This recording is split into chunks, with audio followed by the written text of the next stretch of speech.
Ya tenemos una tacha de basura que no funciona bien. A ver. Hace eso, abre demasiado.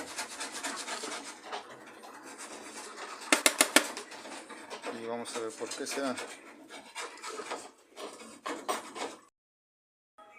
Ya, entonces la solución para el problema era que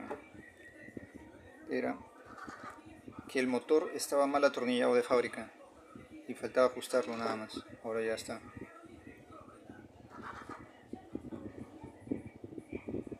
Así de simple era. Ya, muy bien. Listo.